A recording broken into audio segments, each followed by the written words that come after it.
तो स्वागत है आप लोगों का दूसरी क्लास में अपनी।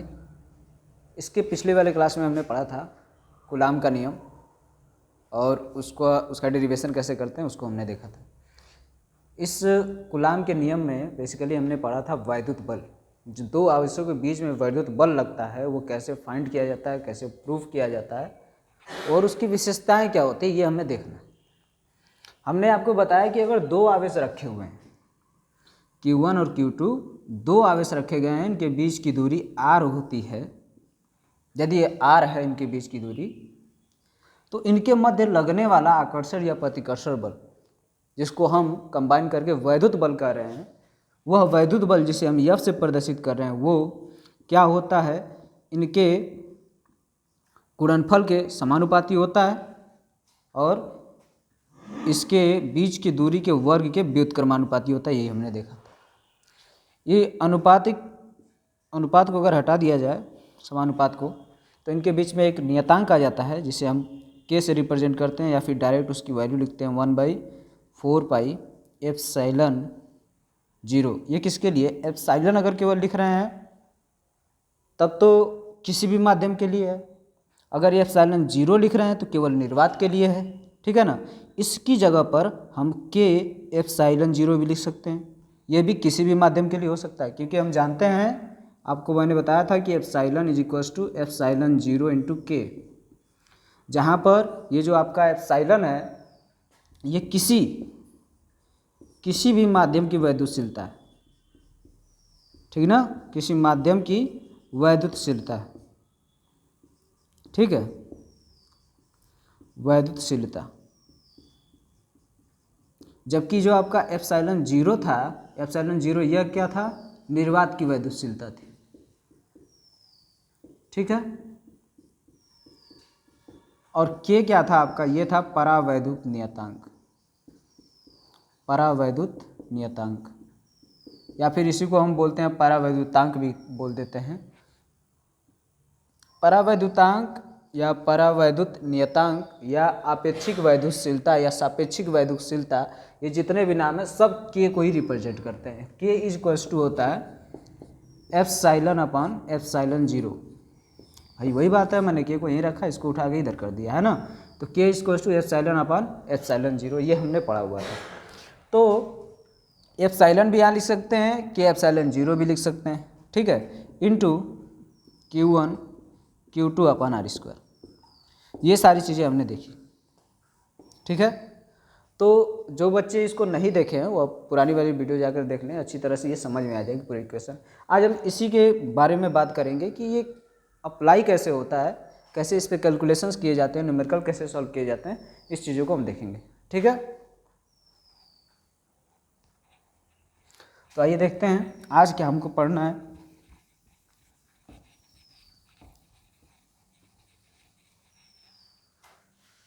वैद्युत बल हमने पढ़ लिया क्या होता है। वैद्युत बल दो आवेशों के मध्य लगने वाला आकर्षण या प्रतिकर्षण बल वैद्युत बल कहलाता है।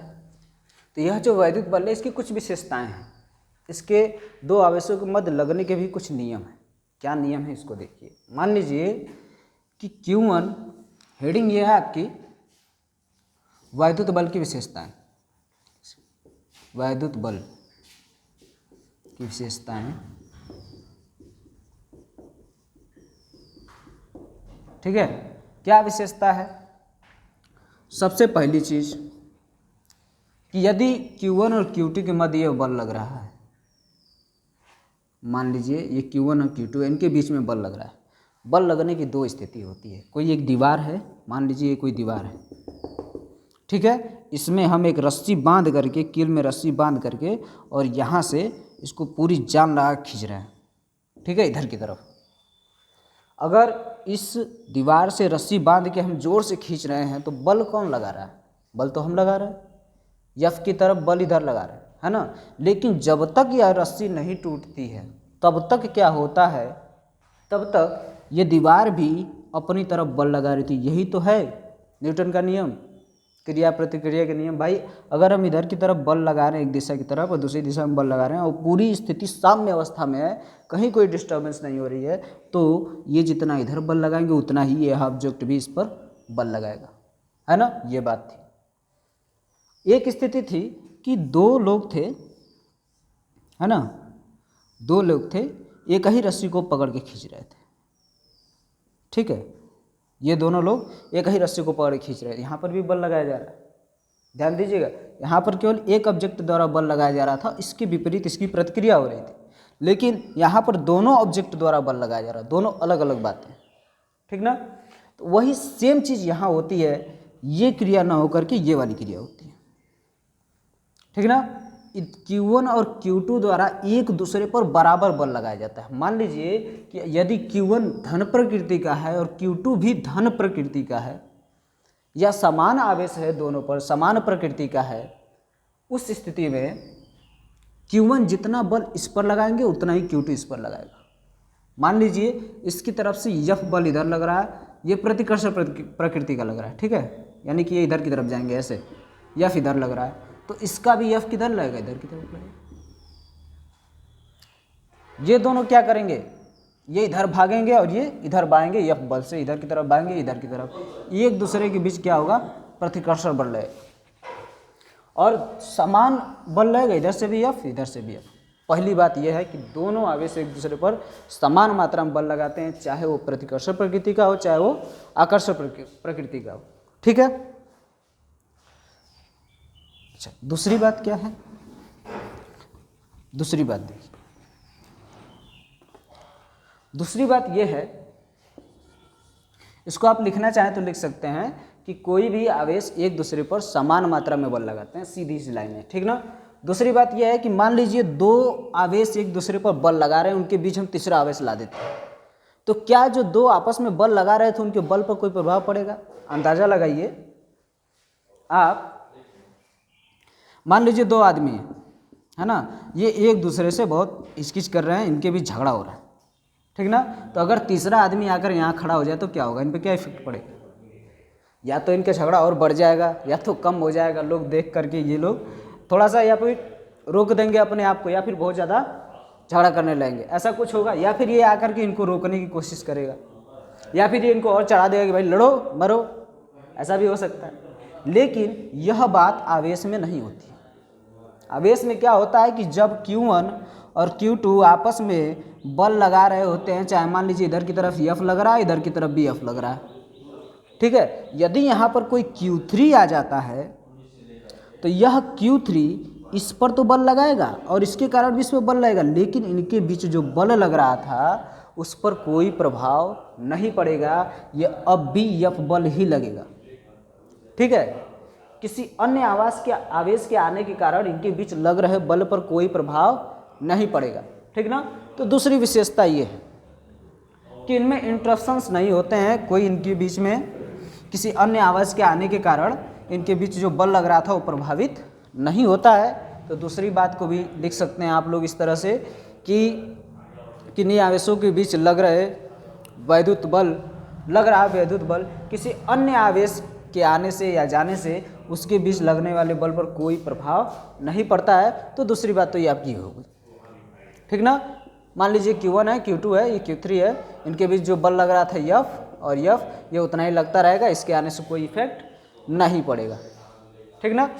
ये सिंबल के फॉर्म में हमने आपको दिखा दिया, आप इसको लिख सकते हैं अपने मन से। जब तक आप लिखना नहीं सीखेंगे ना सोच करके, तब तक फिजिक्स को आप याद करके सोचेंगे कि एग्जाम दे तो नहीं हो पाएगी।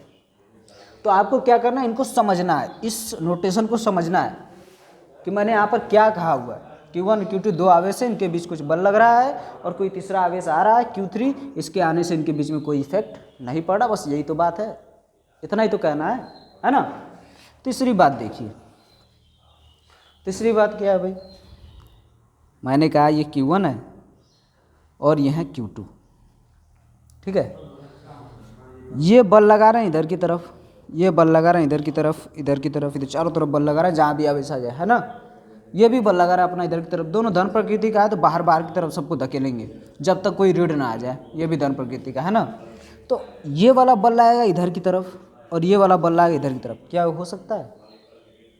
इस बात को जरा सोचिए, इस आपके पूरे नियम में ये तो कहा नहीं गया कि इनके बीच में जो बल लग रहा है,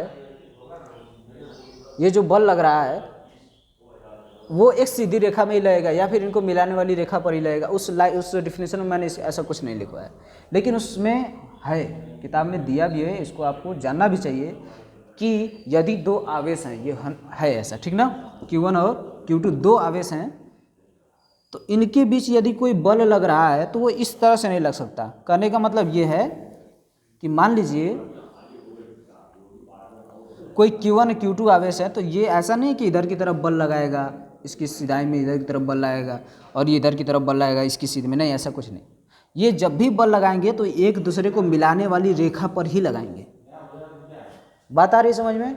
ये जब भी बल लगाएंगे तो एक दूसरे को मिलाने वाली जो लाइन है, रेखा है, उस रेखा पर ही बल लगाएंगे, उस रेखा के अनुदिश ही बल लगाएंगे, या वो प्रतिकर्षित प्रकृति का हो या वो आकर्षक प्रकृति का हो, वो एक दूसरे को मिलाने वाली रेखा पर ही बल लगाएंगे। तीन बातें हो गई। पहली, एक दूसरे पर बराबर मात्रा में बल लगता है। दूसरी, कि इनके बीच यदि बल लग रहा होता है तो तीसरे के आने से कोई इफेक्ट नहीं पड़ता है, उनके बीच जो बल लग रहा है वो लगेगा, ठीक है। हालांकि इसमें बल लगेगा अलग से, इस पर कोई बल लगाने लगेगा, ये इस पर कोई अलग से बल लगाने, लेकिन इनके बीच जो लग रहा था वो कांस्टेंट रहेगा। किसी अन्य आवेश के कारण उस निकाय में जो बल लग रहा है उसमें कोई परिवर्तन नहीं, ठीक है।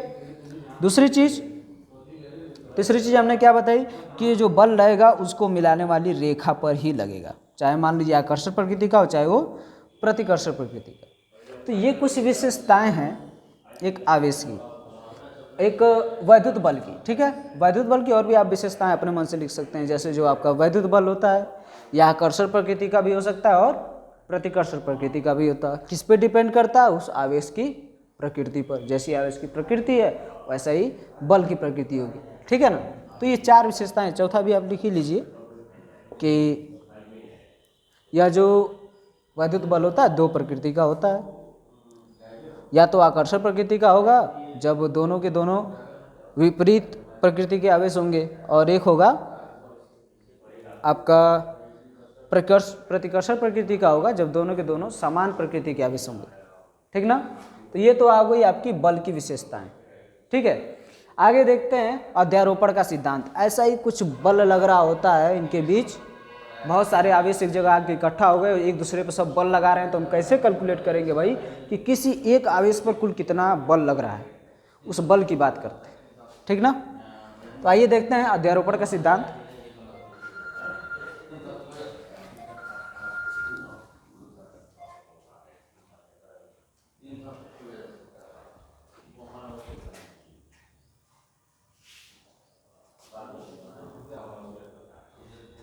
तो जो बल लग रहा होता है किसी झुंड में, बहुत सारे आवेश आ गए हैं, कुछ ऐसी घटना घटती है। देखिए अभी हम क्या कर रहे थे, दो आवेश थे Q1 और Q2, इनके बीच कुछ बल लग रहा था, r दूरी पर थे। कितना बल लग रहा था? 1/4 पाई एप्सिलॉन। मान लीजिए अगर ये रखे गए किस में, एक बॉक्स में जिनके बीच क्या है, निर्वात है। इस स्थिति को हमेशा ध्यान रखिएगा, इनके बीच अगर निर्वात है तो यहाँ पर हम लिखेंगे एप्सिलॉन 0, ठीक है, into Q1 Q2 by r²। इनके बीच मान लीजिए इतना बल लग रहा है, ठीक है। Q1 है Q2 है, एक दूसरे पर बल लगा रहे हैं, इधर से भी बल उतना ही लग रहा है और इधर से भी बल उतना ही लग रहा है, ठीक है ना।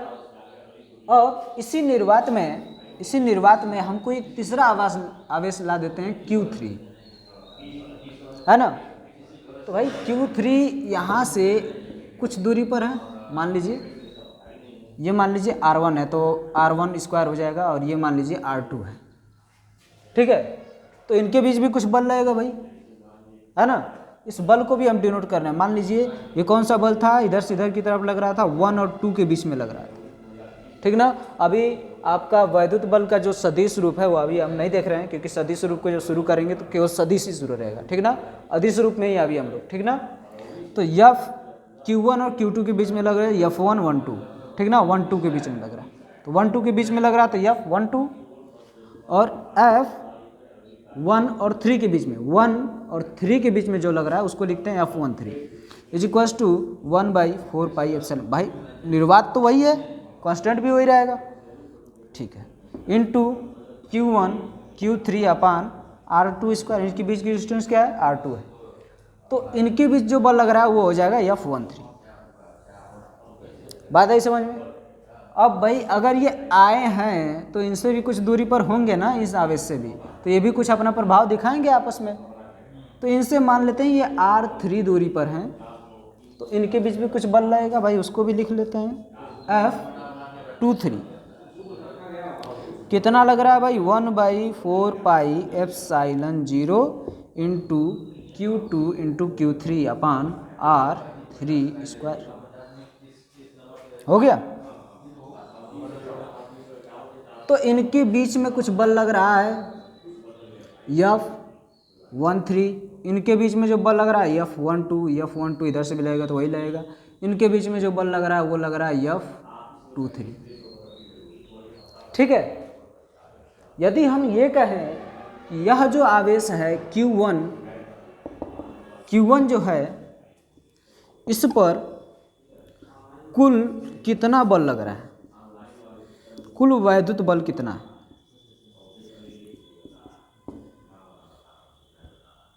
वैद्युत बल कितना है, तो ये कैसे हम प्राप्त करेंगे? बस सवाल इतना है। या फिर हम कह देंगे Q2 पर ही निकाल दो कुल कितना बल लगा, Q3 पर ही निकाल दीजिए कुल कितना बल लग रहा है। तो यह स्थिति थोड़ी सी गंभीर हो जाती है ना। इसी को सॉल्व करना, आपको इसी चीज़ को समझना है। और ये जो घटना है ना, जब किसी जगह पर, किसी निकाय में, किसी माध्यम में जब बहुत सारे आवेश आ जाते हैं, तो उसमें से किसी एक आवेश पर और आवेशों के कारण लगने वाले बल की जो गणना करते हैं वो हम करते हैं अध्यारोपण के सिद्धांत से। उस बल की गणना ही कहलाता है अध्यारोपण का सिद्धांत।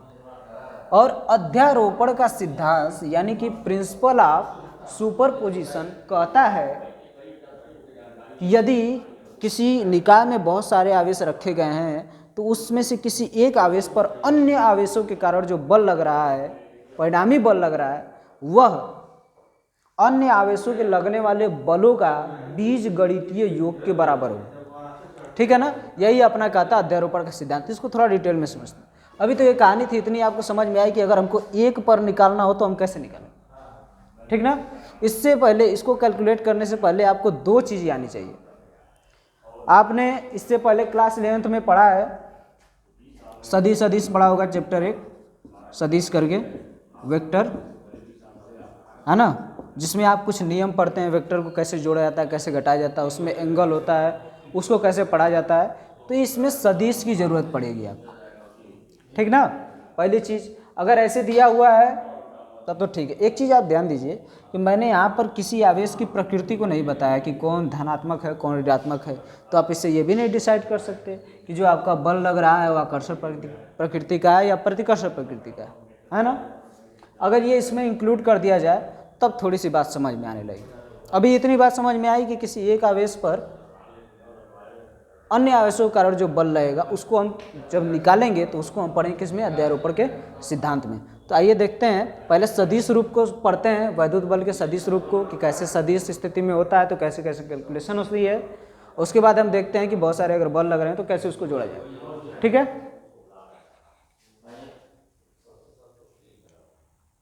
तो बहुत सारे आवेश मैं लिख देता हूँ यहाँ पे। Q1 है, मान लीजिए ये Q2 है, ये Q3 है, ये Q4 है, और यहाँ पर कोई एक आवेश है Q0। इतने सारे आवेश हैं और किसी एक निकाय में रखे गए हैं। कोई एक निकाय है, इसमें रखा गया है, ठीक ना, जिसकी वैद्युतशीलता आपकी एप्सिलॉन 0, यानी कि निकाय में क्या भरा हुआ, क्या है यहाँ पे, निर्वात।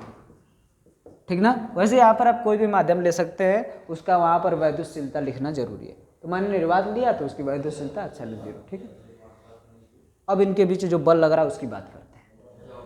इससे पहले इनकी प्रकृति भी लिख देते हैं भाई। इनकी मान लो ये है धन प्रकृति का, ये मान लो ऋण प्रकृति का, ये ऋण प्रकृति का, ये भी धन प्रकृति का है। ठीक ना, और ये धन प्रकृति का। ठीक ना, और हमको इनकी पोजीशन भी लिख देते हैं। मान लीजिए ए है, बी, सी, डी और इसकी पोजीशन है ओ।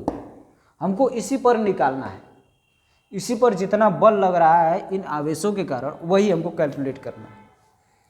अध्यारोपण का सिद्धांत सीधा सीधा यही कह देता है कि किसी एक आवेश पर इनके द्वारा जो बल लग रहा है वो उस बल का बीजगणितीय योग के बराबर होगा जो इनके ऊपर अप्लाई किया जा रहा है। इन पर जो टोटल बल लग रहा है, टोटल फोर्स जो लग रहा है, कौन सा फोर्स, इलेक्ट्रिक फोर्स, वो क्या होगा, Q1, Q2, Q3, Q4 के द्वारा जो बल लगाया जा रहा है, मान लीजिए Q1 द्वारा, Q2 द्वारा लगाया जा रहा है, इन सब को हम साइन के साथ जोड़ देंगे, यानी कि बीजगणितीय योग, बीजगणितीय योग के बराबर होता है, ठीक ना। अगर इनके द्वारा जो बल इस पर लग रहा है उसका बीजगणितीय योग निकाल के हम जोड़ दें तो इस पर जो टोटल बल लग रहा है इनके कारण वो हमें मिल जाएगा, ठीक ना। तो इसको जरा हम चेंज करते हैं बीजगणितीय योग के रूप में। पहले तो बल निकाल लेते हैं। मान लीजिए इनके बीच में बल लग रहा है, Q0 है, Q1 है ना। ये धन प्रकृति का, ये भी धन प्रकृति का, तो कौन सा बल लगेगा, प्रतिकर्षण, है ना। तो यह 0,1 लग रहा है यहाँ, है ना। किस प्रकृति का, प्रतिकर्षण प्रकृति का, इधर की तरफ लग रहा है ऐसे, ठीक ना। और इसके बीच जो लग रहा है ये माइनस है, ये धन है, तो आकर्षण प्रकृति का लगेगा, अंदर की तरफ लगेगा इस पे, यानी कि ये एक दूसरे को खींचेंगे, तो ये किधर की तरफ जाएगा, उसकी तरफ जाएगा, और ये क्या होगा, इसकी तरफ आएगा। और इसको देख लेते हैं जरा, ये एक दूसरे को धकेलेंगे तो ये क्या करेंगे, इधर की तरफ भागेंगे और ये उधर की तरफ भागेंगे, ठीक ना। अच्छा, ये भी ऋण प्रकृति का है, तो इनके बीच क्या होगा भाई, ये इसको खींचेगा ना अंदर की तरफ, और ये भी इसको खींचेगा अंदर की तरफ, ठीक ना। और ये क्या करेंगे, ये एक दूसरे को धकेलेंगे, यानी कि ये ऐसे धकेल रहा है, ठीक ना। ये इधर की तरफ भाग जाएंगे और ये वाले और उधर की तरफ भाग जाएंगे, ठीक ना। तो टोटल फोर्स हम निकालना है। मान लीजिए F01 हो गया, और ये हो गया F02, ये हो गया F03, और ये हो गया F04, ठीक ना। इनके बीच जो बल लग रहा है, इनकी प्रकृति जरा देख लेते हैं। यदि हम जिनके बीच में प्रतिकर्षण लग रहा है, यदि प्रतिकर्षण को हम धन से प्रदर्शित करें और आकर्षण को ऋण से, ठीक ना, बल पर अगर ये लगाते हैं तो भाई अगर प्रतिकर्षण कितने प्रकृति है, ये और ये प्रतिकर्षण हो रहा है, इसमें आकर्षण हो रहा है, तो -F, प्रतिकर्षण को धन दिखाना मैंने, तो प्रतिकर्षण में क्या हो जाएगा, प्लस F01, और ये क्या हो जाएंगे, दोनों के दोनों माइनस हो जाएंगे, ये क्या हो जाएंगे, प्लस हो जाएंगे, ठीक ना।